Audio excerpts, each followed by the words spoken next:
Assalamualaikum warahmatullahi wabarakatuh. Salam sejahtera untuk kita semua. Om Swastiastu, Namo Buddhaya, salam kebajikan. KB. Perkenalkan, nama saya Ovila Yudianti. Saya mahasiswa program studi Magister Pendidikan Dasar di Universitas Muhammadiyah Palangkaraya. Tujuan video ini adalah untuk memenuhi tugas mata kuliah dari Asesmen Pembelajaran Pendidikan Dasar dengan dosen pengampu Profesor Dr. Bulkani MPD. Dalam video ini saya akan membahas bab 4 pada buku Evaluasi Pembelajaran karya Profesor Dr. Bulkani MPD, di mana pada bab 4 nanti saya akan membahas tentang instrumen pengukuran, jenis instrumen pengukuran hasil belajar, bentuk-bentuk instrumen pengukuran, serta langkah-langkah penyusunan instrumen hingga dapat digunakan untuk mengukur hasil belajar anak. Nah, sebelumnya kita akan mengetahui yang namanya pengukuran dan instrumen pengukuran. Apa itu pengukuran? Pengukuran adalah membandingkan ukuran suatu objek yang akan diukur dengan menggunakan alat ukur standar yang telah disepakati atau diketahui kehandalannya sebagai alat patokan. Tentunya pada saat kita akan melakukan pengukuran, kita membutuhkan yang namanya instrumen pengukuran. Apakah instrumen pengukuran itu? Jadi, instrumen pengukuran adalah alat standar yang digunakan sebagai alat ukur, sehingga dari alat tersebut diperoleh angka yang sah dari skor yang dapat bisa ataupun bisa dipercaya. Nah, misalnya nih, pada suatu ketika terdapat salah satu siswa pada saat ulangan mendapatkan nilai 80 pada mata pelajaran IPAS. Nah, skor tersebut yang diperoleh seorang peserta didik dari hasil tes IPAS tersebut melambangkan penguasaan dan hasil belajarnya pada mata pelajaran IPAS tersebut.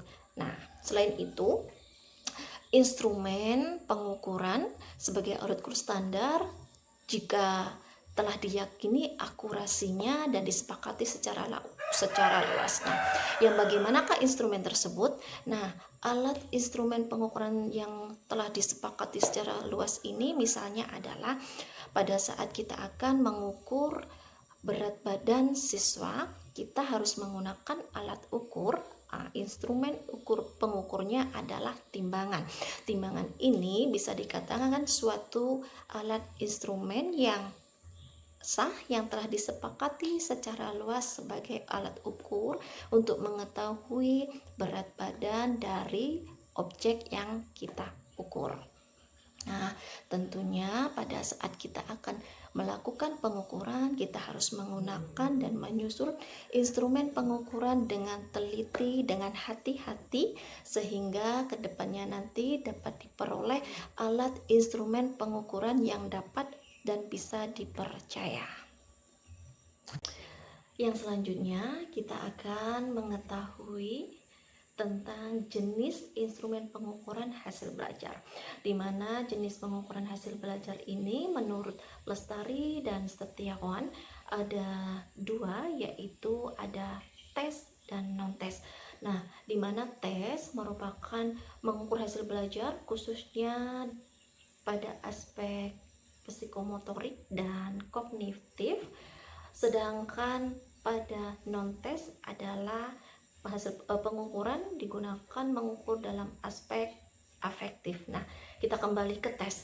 Tes yang digunakan mengukur hasil belajar siswa adalah ciri utama sebagai alat ukur yang dapat dilihat dari pola jawaban peserta didik, di mana peserta didik sebagai responden yang nantinya akan merespon jawaban peserta didik dapat berupa jawaban yang salah ataupun jawaban yang benar. Misalnya 3 ditambah 2 hasilnya yang benar adalah 5. Nah, di sini responden merespon dapat memberikan jawaban 5 sebagai jawaban dianggap benar dan jawaban selain 5 dianggap jawaban yang salah. Nah, yang kedua adalah non-tes. Non-tes merupakan prosedur atau pengukuran hasil belajar non-kognitif. Biasanya yang diukur adalah aspek afektif.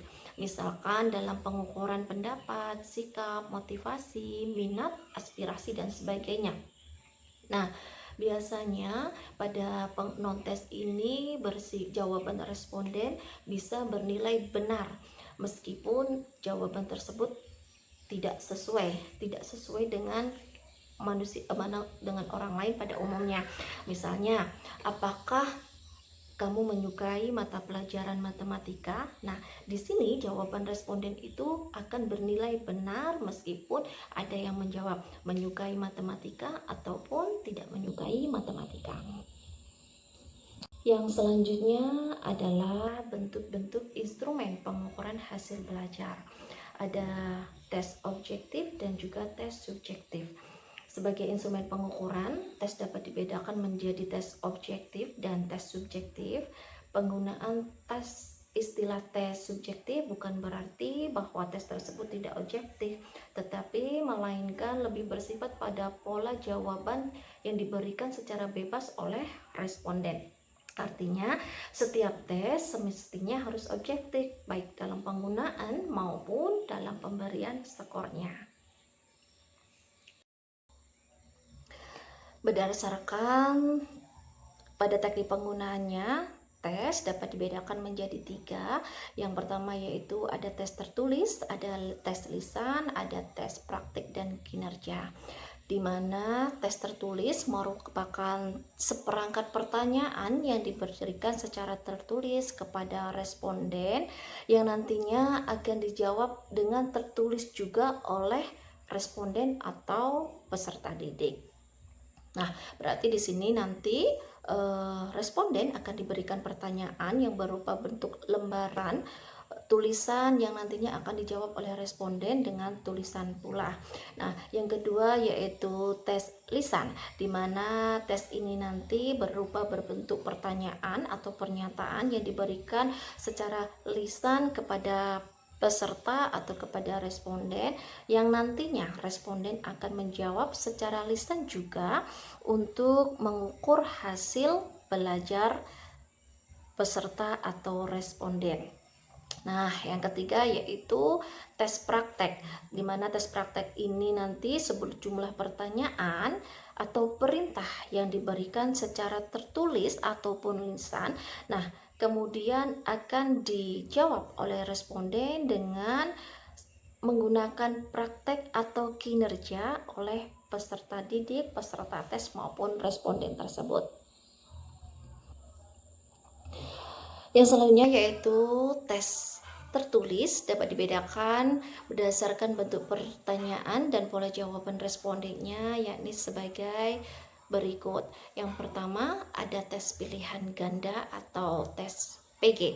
Tes pilihan ganda yang terdiri dari pernyataan atau pertanyaan dari beberapa pilihan jawaban yang disisipkan sehingga peserta atau responden tinggal memilih salah satu jawaban yang dianggap paling benar oleh responden. Biasanya alternatif jawaban pada soal pilihan ganda tersebut akan diberikan secara acak oleh penyusun instrumen, di mana jawaban benar ada 1 dan selebihnya merupakan jawaban yang salah sebagai pengecoh untuk mencari jawaban yang benar. Dan yang kedua yaitu tes isian singkat, di mana tes isian singkat ini tes yang terdiri dari pertanyaan atau pernyataan. Bagian jawaban soal nanti biasanya akan diberikan kosong atau diisi dengan titik-titik. Nah, biasanya bentuk tes isian yang umumnya adalah kalimat melengkapi kalimat, walaupun ada juga berbentuk kalimat perintah dan pertanyaan. Nah, bagian yang dihilangkan dan merupakan jawaban tersebut nanti berupa kata frase atau bisa juga dengan nama tempat, kemudian nama toko atau semacamnya yang bersifat pasti. Misalkan nih, nama ibu kota provinsi Bangka Belitung adalah titik-titik. Nah, di sini nanti responden akan menjawab dan melengkapi nama jawaban dari kalimat tersebut dengan menggunakan nama tempat. Yang ketiga adalah tes menjodohkan. Nah, dalam tes menjodohkan ini, siswa dituntut dapat menjodohkan ataupun mencocokkan antara jawaban dengan sebelahnya lajur kiri. Sebagai biasanya di lajur kiri itu dipakai untuk pernyataan pokok, serta jalur kanan merupakan jawaban yang dianggap benar. Nah, kemudian di sini nanti responden akan mencocokkan antara jalur kiri sebagai pernyataan atau pertanyaan dengan jawaban yang berada di sebelah lajur kanan dengan dianggap jawaban yang paling tepat. Pada prinsipnya, tes menjodohkan itu mengevaluasi pengetahuan tentang fakta yang memiliki makna lebih spesifik, dan kemudian menjodohkan umumnya digunakan untuk mengukur aspek-aspek kognitif yang bersifat hubungan sederhana, asosiatif, atau relasi antar fakta. Yang selanjutnya adalah tes sebab akibat. Nah, tes sebab akibat adalah tes yang menganalisis keterkaitan antara pernyataan pada satu bagian soal dengan pernyataan pada bagian yang lain. Biasanya soal ini nanti terdiri dari soal STEM dan alternatif jawaban, di mana STEM soal umumnya disusun dalam dua bagian, yakni bagian pertama menyatakan sebab, serta yang kedua menyatakan akibat.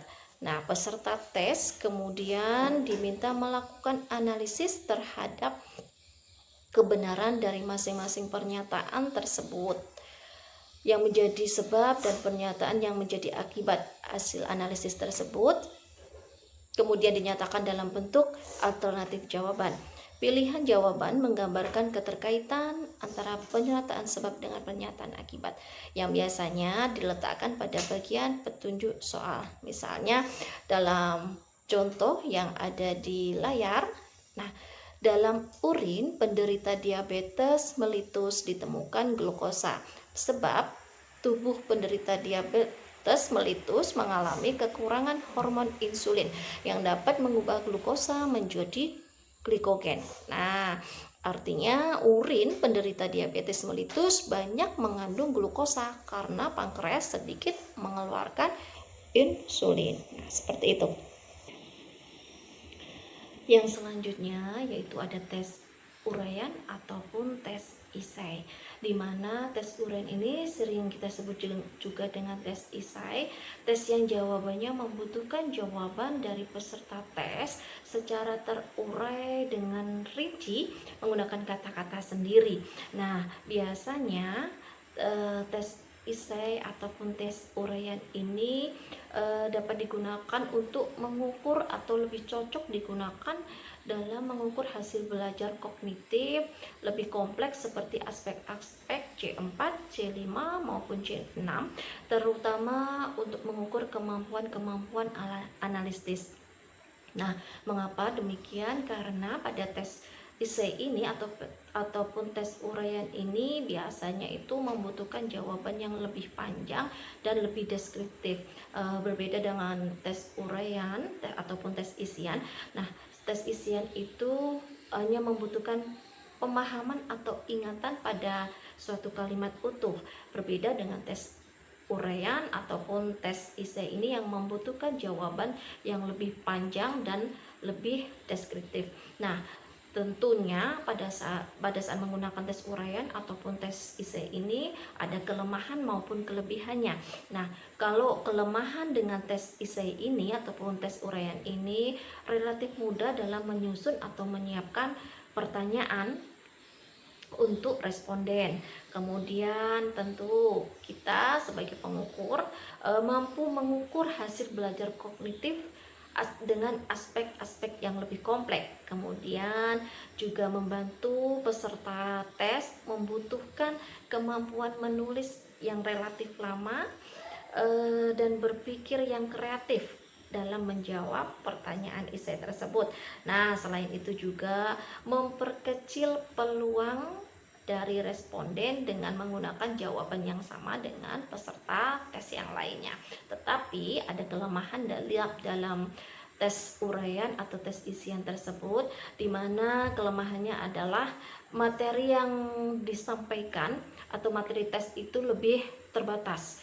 Kemudian jawaban yang panjang oleh peserta tes menyebabkan evaluator sulit menetapkan jumlah butir tes dalam jumlah banyak.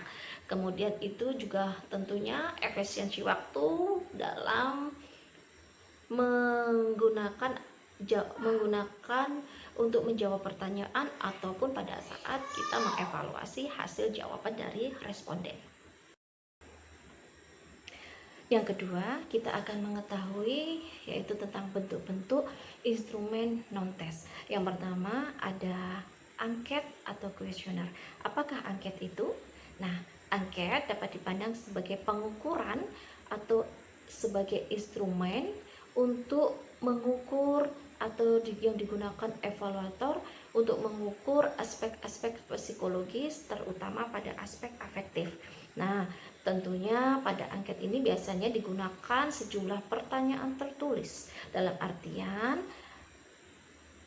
angket atau kuesioner adalah pertanyaan atau pernyataan tertulis yang diberikan pada sekelompok responden atau sekelompok orang yang nantinya akan dijawab secara tertulis pula. Dengan kata lain, angket atau kuesioner ini bisa disebut sebagai wawancara tertulis. Nah, angket dibedakan menjadi dua, yaitu ada angket terbuka dan ada angket tertutup. Yang pertama kita akan mengetahui terlebih dahulu yaitu angket tertutup. Angket tertutup adalah angket yang jawabannya telah disediakan sehingga responden di sini hanya tinggal memilih atau memberikan salah satu jawaban yang dianggap benar atau alternatif jawaban yang disediakan oleh pengguna angket tersebut. Nah, penggunaan angket tertutup ditujukan agar hasil belajar afektif bisa dinyatakan dalam bentuk skor. Selanjutnya, skor tersebut kemudian dapat dinyatakan menjadi nilai dalam bentuk kategori dan klasifikasi. Nah, adapun beberapa dari angket tertutup, kelebihan angket tertutup ini yang pertama yaitu tentunya sangat mudah dan praktis digunakan. Kemudian juga tidak memerlukan kehadiran dari sang evaluator, biasanya melakukan pengukuran dalam jumlah banyak secara serentak dan bersamaan. Nah, responden memiliki kebebasan dalam menjawab pernyataan ataupun pernyataan yang diberikan pada responden tersebut. Kemudian juga mudah dalam memberikan skor dan menilainya. Kemudian selain itu juga nantinya dapat dibuat secara online seperti yang sudah kita gunakan pada era zaman sekarang. Nah, tetapi angket tertutup ini juga memiliki kekurangan, di mana responden tidak memiliki kebebasan untuk mengemukakan pendapat dan alasan, karena tentu pada dasarnya pada angket tertulis ini responden biasanya hanya tinggal mencentral ataupun memberi tanda silang pada umumnya. Selain itu juga tergantung dengan karakteristik responden, misalnya kemampuan membaca dan memahami makna kalimat pertanyaan atau pernyataan. Biasanya jika tidak ada evaluator yang masuk, responden susah apabila ada salah satu jawaban yang tidak apabila ada salah satu pernyataan yang tidak dipahami. Disinilah kesulitan responden dalam menyampaikan apa yang dimaksud dari pernyataan tersebut, sehingga cenderung responden akan menjawab secara asal-asalan. Dan yang terakhir, terdapat peluang vokabilitas, yakni kecenderungan responden menjawab sesuatu yang menyenangkan evaluator. Nah, di sini bisa dibilang responden bisa menjawab asal-asalan ataupun menjawab asal evaluator senang. Nah, yang kedua yaitu ada angket terbuka. Biasanya angket jawabannya itu sudah disediakan sehingga responden secara bebas menyusun kalimat jawaban sesuai dengan yang mereka inginkan. Nah, angket terbuka itu jawabannya belum disediakan, sehingga yaitu tadi seorang responden bisa menjawab pernyataan atau pertanyaan yang diberikan pada angket tersebut dengan bebas ataupun terbuka. Biasanya angket terbuka ini digunakan untuk memperoleh jawaban deskriptif dan mendalam dari responden, misalnya tentang pendapat, tentang pandangan, atau tentang kritik terhadap sesuatu. Nah, adapun kelebihan dari angket terbuka ini relatif mudah menyusun pertanyaan, dapat mengukur afeksi secara mendalam.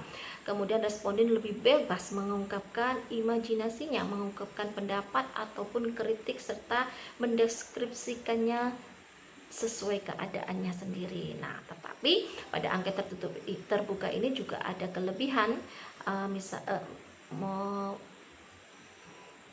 juga ada kelemahan, misalnya jumlah pernyataan angket terbatas, proses koreksi dan analisis jawaban responden cenderung memerlukan waktu dan tenaga, dan responden dapat bebas bosan menjawab pertanyaan dalam jumlah banyak. Yang kedua, bentuk-bentuk non-tes adalah wawancara, di mana ada wawancara dan pedoman wawancara. Wawancara merupakan teknik pengukuran yang dapat diartikan sebagai cara yang digunakan evaluator untuk mengukur aspek-aspek psikologis, terutama aspek afektif, menggunakan sejumlah pertanyaan lisan yang dijawab juga secara lisan oleh responden. Hasil wawancara tersebut dapat dinyatakan dalam bentuk skor maupun secara deskriptif. Nah, di mana wawancara ini memang biasanya itu digunakan untuk menilai atau mengukur responden dengan cara pertanyaan langsung yang diberikan oleh evaluator kepada responden, dan nantinya akan dijawab langsung oleh responden. Sedangkan sebagai instrumen wawancara digunakan pedoman wawancara. Sedangkan sebagai instrumen wawancara digunakan pedoman wawancara yang diartikan sebagai panduan tertulis yang berisi sejumlah butir-butir pertanyaan atau pernyataan yang akan ditanyakan kepada responden melalui wawancara. Dengan demikian, ada perbedaan mendasar antara wawancara dengan pedoman wawancara. Wawancara merupakan teknik pengukurannya, sedangkan pedoman wawancara merupakan instrumen pengukuran. Pada saat kita akan melakukan wawancara kepada seseorang ataupun kepada responden, tentunya kita harus membentukkan instrumen pengukuran yang dinamakan dengan instrumen pedoman wawancara. Yang C ada dokumentasi dan pedoman dokumentasi, di mana dokumentasi dapat dipandang sebagai teknik evaluasi, cara pengumpulan data dari catatan, buku, transkrip, foto, berkas, dan dokumen-dokumen lainnya. Sedangkan sebagai panduan dokumentasi, maka evaluator terlebih dahulu menyusun pedoman dokumentasi. Dengan kata lain, dokumentasi merupakan teknik evaluasi, sedangkan sebagai instrumennya adalah pedoman dokumentasi.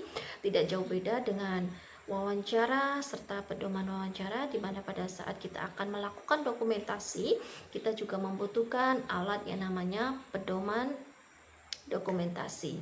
Nah, pada saat melakukan dokumentasi ini, kelebihan metodenya antara lain adalah dapat digunakan untuk menggambarkan keadaan responden pada masa lampau, sehingga karakteristik responden dapat dipetakan secara lebih lengkap. Kemudian cukup mudah digunakan karena bahan dokumentasi sudah tersedia dan beragam. Sedangkan kelemahannya pada saat menggunakan dokumentasi ini antara lain catatan dan dokumen yang diteliti perlu dipilah secara hati-hati oleh evaluator karena tidak terdapat keyakinan yang kuat tentang akurasi pencatatan yang telah dilakukan orang lain di masa lampau. Kemudian dokumen yang ditelaah masih bersifat interpretatif, sehingga membutuhkan kejelian evaluator dalam menganalisis dan menginterpretasi dokumen tersebut. Misalkan, selembar foto bisa menggambarkan berbagai situasi pada saat masa lampau. Nah, yang terakhir, kelemahannya adalah sulit untuk pemberian skor dan melakukan penilaian. Kelebihan dokumentasi sebagai teknik pengukuran hasil belajar. Bentuk-bentuk tes yang terakhir yaitu observasi ataupun pedoman observasi, di mana observasi ini adalah suatu teknik evaluasi berdasarkan pengamatan evaluator terhadap objek pengukuran yang ada di lingkungan sekitarnya. Biasanya observasi ini dilakukan evaluator dengan mencatat terlebih dahulu keadaan yang ada di sekitarnya, kemudian melihatnya, kemudian merekam serta mengukur. Nah, apa yang biasanya diobservasi oleh evaluator? Biasanya evaluator dapat mengobservasi orang, benda, maupun keadaan. Pembahasan terakhir pada bab 4 ini adalah langkah-langkah penyusunan instrumen pengukuran. Nah, penyusunan instrumen pengukuran dan evaluasi baik itu tes maupun non-tes harus dilakukan dengan tahapan yang benar. Penyusunan secara bertahap dan benar dapat menjamin kualitas instrumen tersebut. Nah, adapun garis besar dari penyusunan instrumen pengukuran terbagi menjadi beberapa langkah seperti pada gambar, yaitu yang pertama ada tahap perencanaan, yang kedua ada tahap analisis kualitas, yang ketiga ada tahap pengadministrasian, di mana pengadministrasian ini terbagi menjadi dua, yaitu dapat digunakan ataupun disimpan. Selanjutnya, pertama-tama kita akan mengetahui, yaitu tahap yang pertama adalah tahap perencanaan. Yang tahap pertama atau ke-1 adalah menetapkan tujuan pengukuran. Tujuan pengukuran menggambarkan kondisi hasil pembelajaran yang diharapkan dan yang akan kita ukur. Dengan demikian, kata kunci tujuan pengukuran adalah adanya kesesuaian dengan tujuan instruksional dan kompetensi hasil belajar yang diharapkan. Artinya, penyusunan tujuan pengukuran harus disesuaikan dengan tujuan pembelajaran dan kompetensi yang ingin dicapai sebagai hasil pembelajaran. Hal yang dimaksud, perencanaan yang akan kita laksanakan ke depannya nanti harus selaras sesuai dengan tujuan pengukuran yang kita harapkan. Nah, sehingga kompetensi yang ingin dicapai dapat tercapai dengan baik. Nah, misalnya contohnya kita akan menggunakan tujuan pembelajaran seperti pada tabel. Peserta didik mampu menyebutkan nama buah yang mengandung vitamin C. Nah, pada hal ini apabila tujuan pembelajaran seperti itu artinya ukuran tujuan pengukuran yang akan kita capai ke depannya adalah untuk mengetahui kemampuan peserta didik dalam menyebutkan nama buah yang mengandung vitamin C.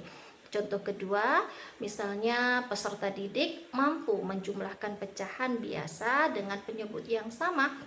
Tujuan pengukuran adalah untuk mengetahui kemampuan peserta didik tersebut dalam menjumlahkan pecahan biasa. Dan pada tahap perencanaan yang kedua, yaitu menentukan aspek hasil belajar yang akan diukur.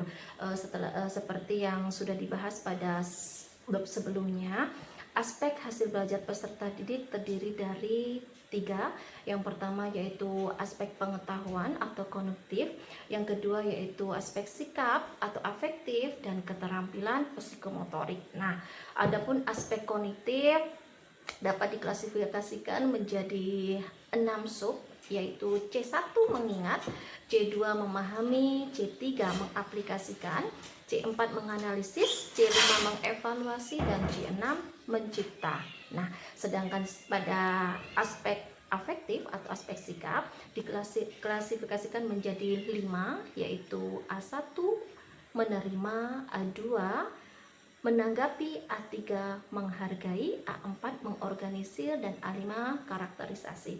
Adapun pada aspek keterampilan atau psikomotorik dibagi menjadi 4 sub, yaitu P1 menirukan, P2 memanipulasi, P3 mengalamiakan, dan P4 mengartikulasikan.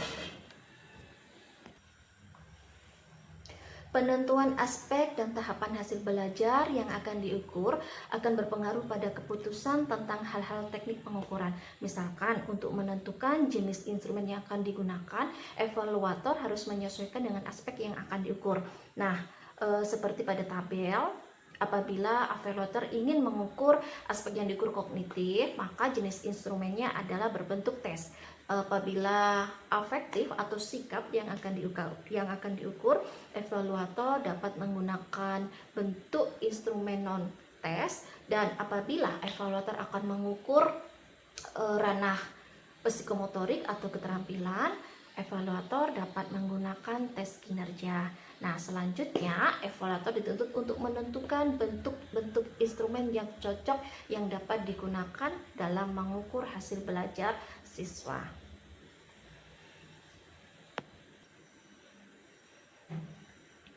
Dalam kaitannya pada saat pengukuran hasil belajar kognitif, keterkaitan antara aspek pengukuran dan bentuk tes dapat digambarkan sebagaimana misalnya C1 itu mengingat, kemudian C2 memahami, dan C3 mengaplikasikan. Evaluator dapat menggunakan bentuk tes itu seperti pilihan ganda, isian, ataupun menjodohkan. Karena biasanya itu C1, C2, C3 itu biasanya digunakan dalam kelas rendah, khususnya kelas 1, 2, ataupun 3. Berbeda dengan C4 menganalisis, C5 mengevaluasi, dan C6 mencipta.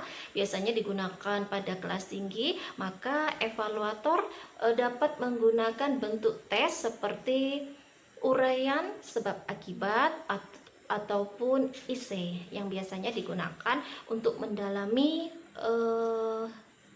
pengingat secara bebas dari responden ataupun peserta didik dengan menggambarkan secara deskriptif hasil pembelajaran atau hasil jawaban yang ada pada responden atau peserta didik. Pada tahap perencanaan yang ketiga, yaitu menentukan cakupan kedalaman materi yang akan diukur. Dalam merencanakan dan menyusun instrumen pengukuran, evaluator juga harus menentukan cakupan luas dan kedalaman materi atau substansi yang akan diukur. Kadangkala dengan adanya berbagai keterbatasan teknis, misalnya jumlah waktu yang tersedia, maka evaluator tidak dapat menyusun instrumen yang dapat mencakup keseluruhan isi materi yang hendak diukur. Oleh sebab itu, evaluator harus memilih sebagian materi yang akan diukur, yang akan diujikan, yang dianggap penting atau dapat mewakili keseluruhan materi ukur.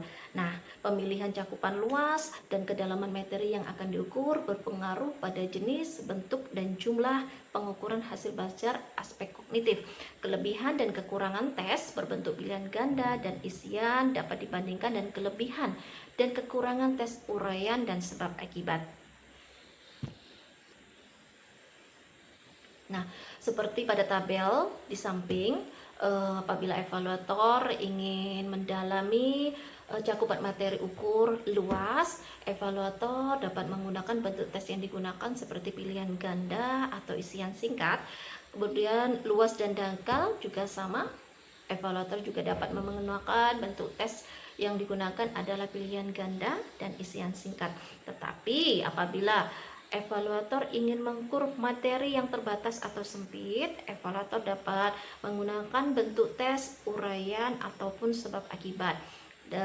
Begitu juga dengan materi yang dalam, evaluator dapat menggunakan bentuk tes uraian atau sebab akibat. Mengapa demikian? Karena terbatas atau sempit materi ataupun dalam itu, apabila menggunakan uraian atau sebab akibat, responden dapat mengungkapkan secara bebas, secara mendalam dan luas deskriptif jawaban yang ada pada pemikiran responden tersebut.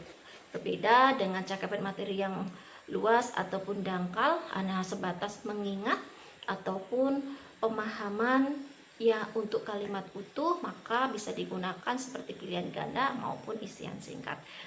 Pada tahap yang selanjutnya, yaitu pada tahap perencanaan yang keempat, menentukan jenis dan bentuk instrumen. Pemilihan jenis dan bentuk instrumen harus mempertimbangkan faktor antara lain aspek hasil belajar yang akan diukur bagaimana, kemudian aspek hasil belajar yang akan diukur, kemudian tujuan akhir evaluasi serta jumlah peserta tes ataupun responden. Tetapi meskipun demikian, evaluasi kadangkala dibutuhkan campuran jenis dan bentuk instrumen. Misalnya dalam pengukuran hasil belajar kognitif, evaluator dapat menggunakan sub aspek C2 dan C4. Evaluator dapat saja menggunakan soal-soal bentuk pilihan ganda ditambah dengan beberapa soal bentuk uraian. Kombinasi juga dapat dilakukan jika evaluator ingin mengukur aspek kognitif sekaligus aspek afektif dengan cara menggunakan tes dan angket secara bersamaan.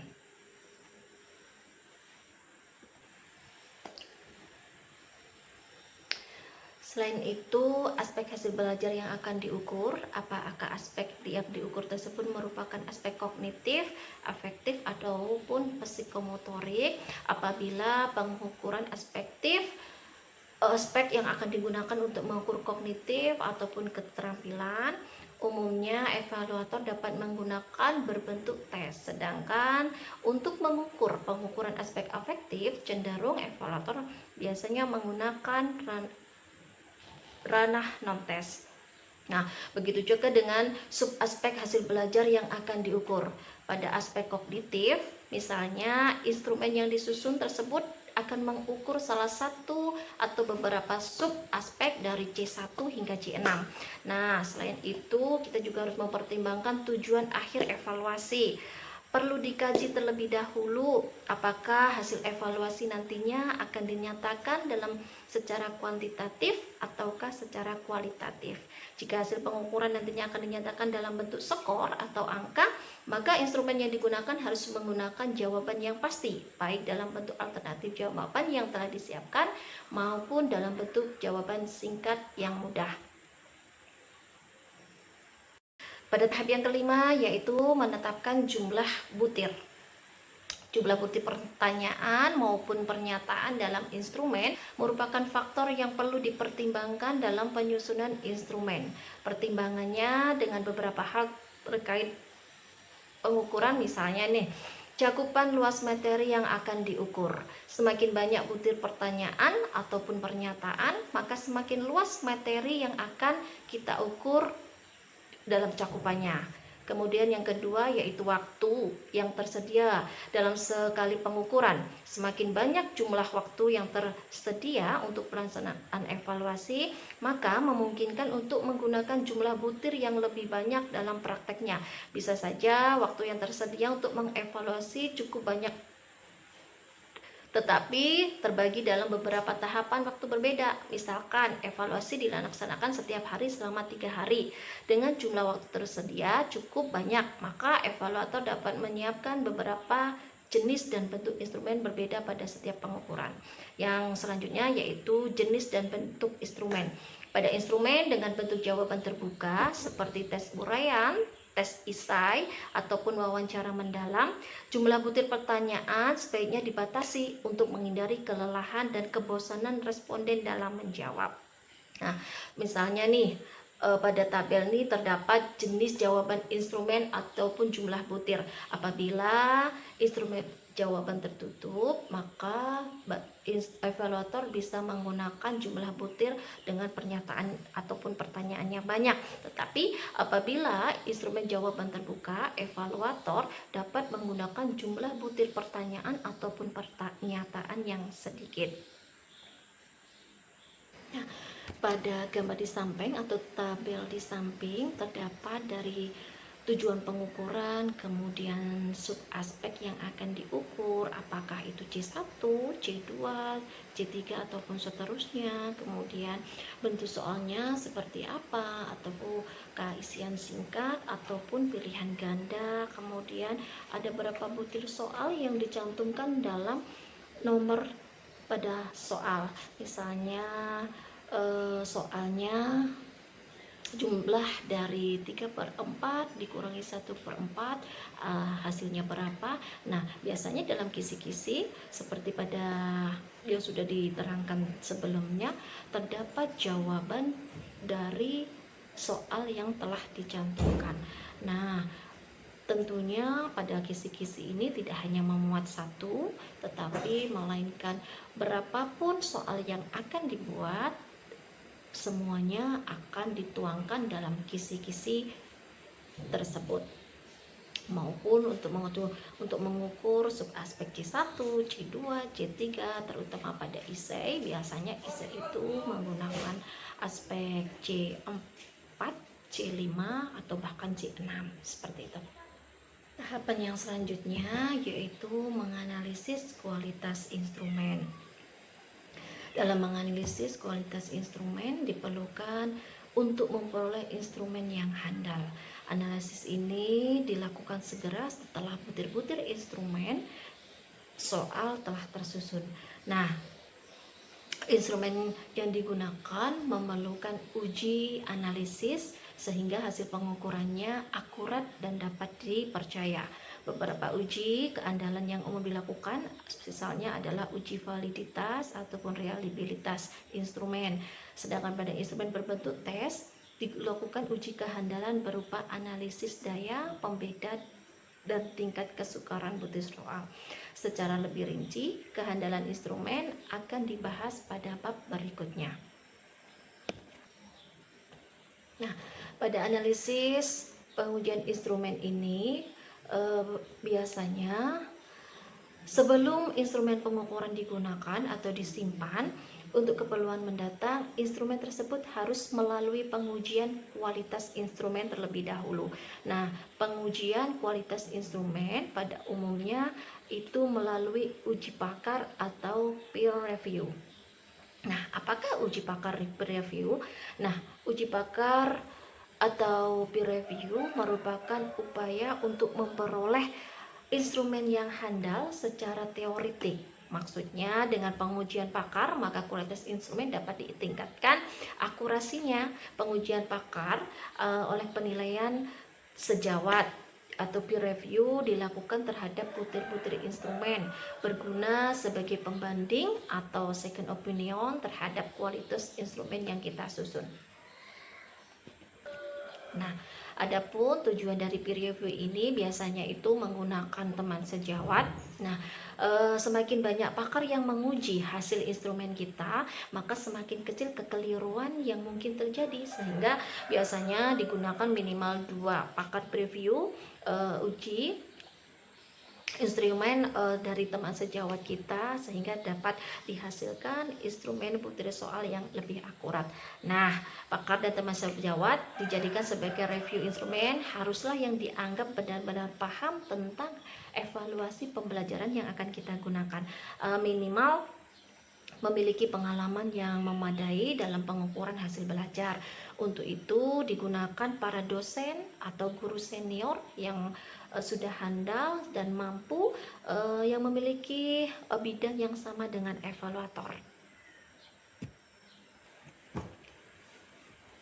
Analisis pakar atau teman sejawat yang kita gunakan dapat dilakukan dengan menggunakan secara umum dan terbuka, tetapi dapat pula menggunakan format tertentu atau lembar. Nah, validasi yang telah disediakan, keuntungan menggunakan format umum atau terbuka adalah para pakar atau teman sejawat yang memberikan masukan bisa dengan leluasa memberikan masukan dari berbagai sudut pandang, terutama secara kualitatif.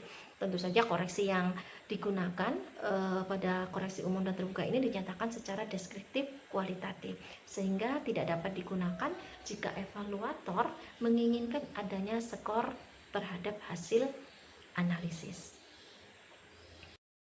Tahapan selanjutnya setelah menganalisis butir instrumen yaitu uji coba di lapangan dan analisis butir.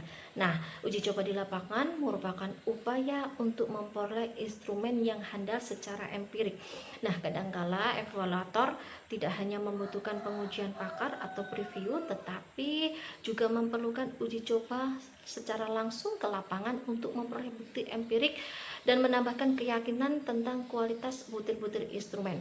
Pengujian ini dilakukan dengan cara memberikan butir-butir instrumen kepada sekelompok peserta atau responden yang akan diuji coba yang memiliki karakteristik sama atau relevan dengan kelompok yang menjadi target pengukuran.